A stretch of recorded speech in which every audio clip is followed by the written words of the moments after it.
What's up, everybody? Welcome back to After the Snap. I'm your host, Tasha Pierce. Today is Friday. That means I'm bringing you another movie review.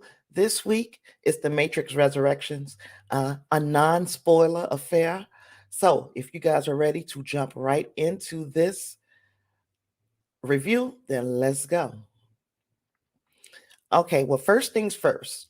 The Matrix franchise got its start in 1999.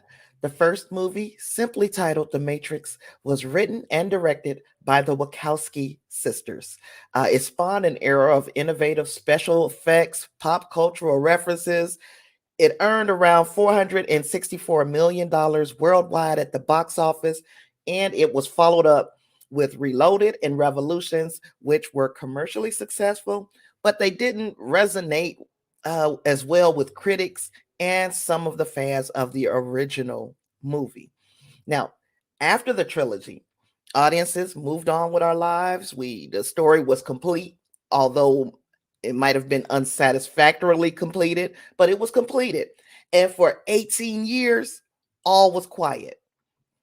Now we are here, uh, whole new year, and we get a fourth installment. The fourth installment, Resurrections, was directed by one half of the sister team that brought us the original trilogy. So Lana Wachowski is the director of this movie.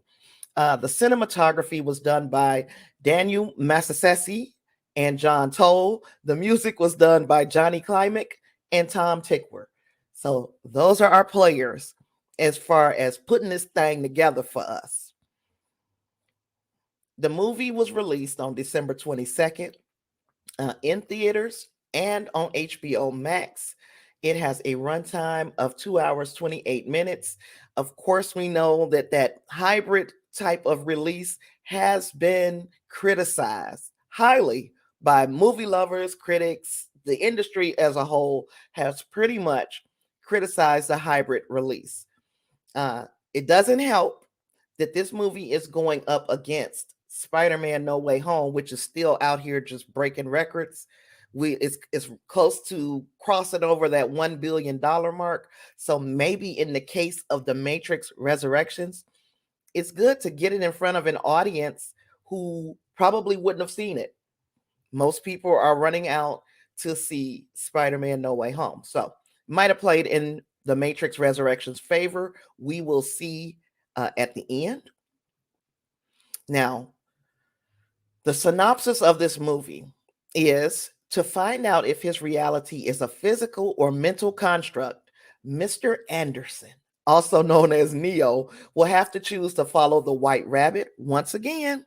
If he's learned anything, it's that choice, while it's an illusion, is still the only way out of or into the Matrix. So Neo already knows what he has to do, but what he doesn't yet know is that the Matrix is stronger, more secure, and far more dangerous than ever before. Now, when you look at the cast, it's stacked. We got Yahya Abdul Mateen II, Jonathan Groff, Jessica Henwick, Priyanka Chopra, Neil Patrick Harris, Jada Pinkett Smith. Um, Yeah, so and of course Keanu and Carrie Ann reprising their roles as Trinity and Neo, but Jada also returned as Niobe. So we added all of these stellar names, the stunning Priyanka Chopra. What could possibly go wrong, you ask? Well, a lot. A whole freaking lot can go wrong. This is a film that suffers from not really knowing what it wants to be. It's having an identity crisis. Is it meta commentary on the Matrix franchise itself? Is it a reboot of the original IP? Is it something else entirely? It leaves me wondering if Wachowski herself had been given a blue pill. We don't know what this is, or at least I don't know. I don't know what this is. Okay. Now, the film name drops Warner Brothers in within the first 30 minutes. I literally thought I was watching Space Jam Legacy all over again. There's a point in the movie where Neo actually utters the line, "The Matrix is the same or worse, and I'm back where I started." He also said, "It feels like none of it matters."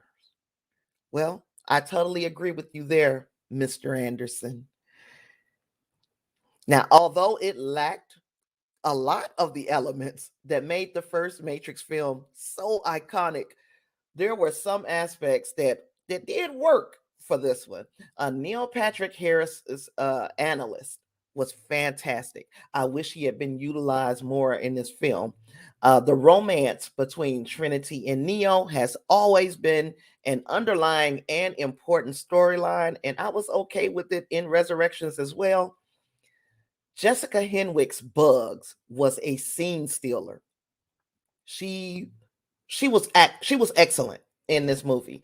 Yaya's new Morpheus was phenomenal as well.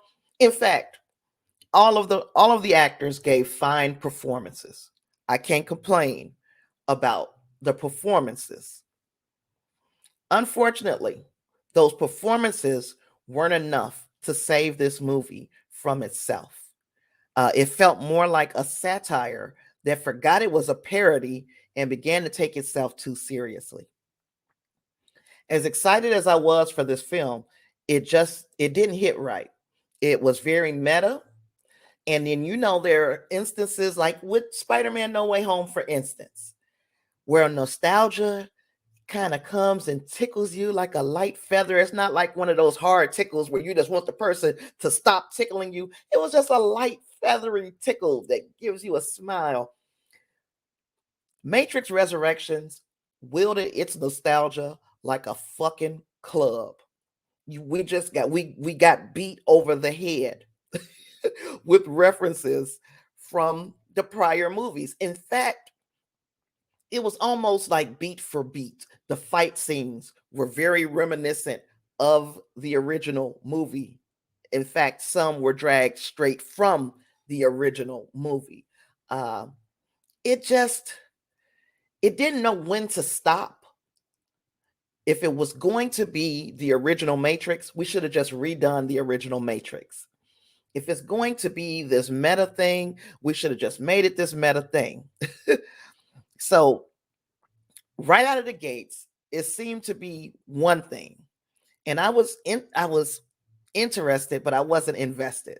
But as the movie progresses, this thing changed courses like several times. Each change, of course, made me feel like I could care less where this thing is going. By the end of the first 50, 50 minutes to an hour of the movie, I was out of it. The only reason I finished it was because I knew I had to do this review.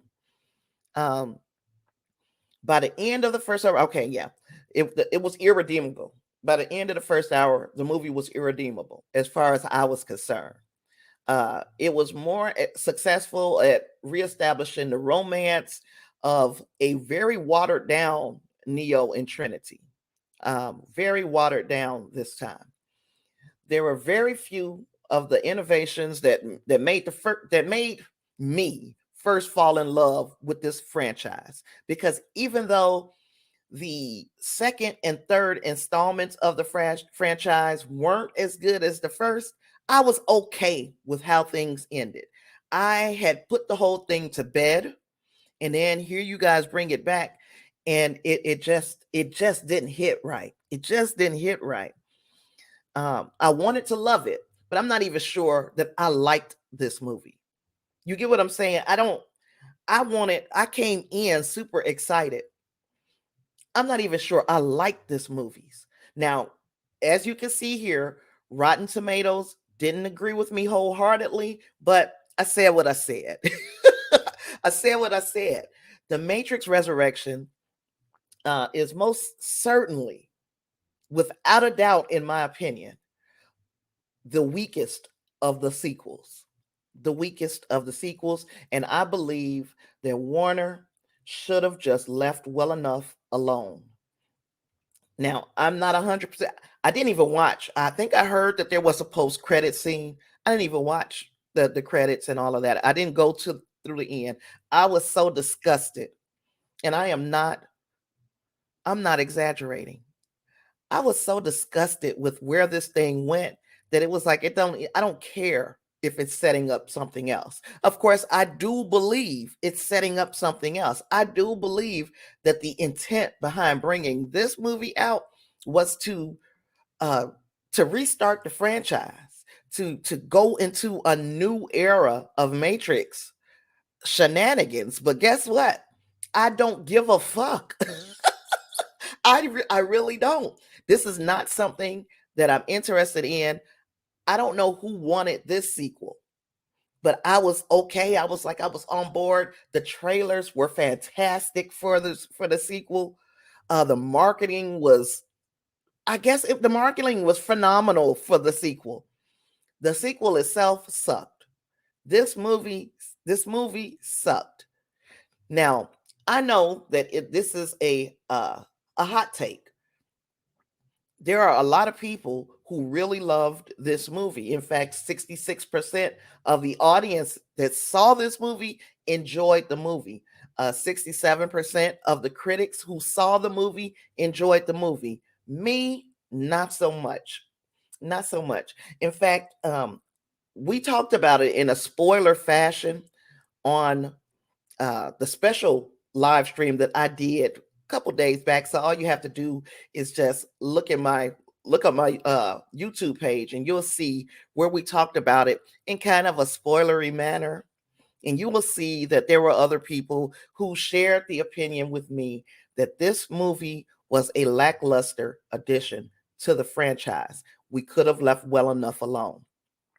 Okay, with all that being said, I'm not going to hold everybody up for too much longer because I'm putting this out on Christmas Eve. So, Merry Christmas if that's what you do. Uh, Kwanzaa, Hanukkah, Festivus, whatever you look, whatever you acknowledge as a holiday today, have a happy that. And yeah, while you're here, if you've not yet done so, please subscribe to the channel, turn your notifications on so that you'll know when I'm uploading again, and put your thoughts on the Matrix Resurrections in the comments. Tell me who you thought was a standout performer in this movie. I am interested to know. But with all that being said, I've got nothing else. It's been a joy as usual.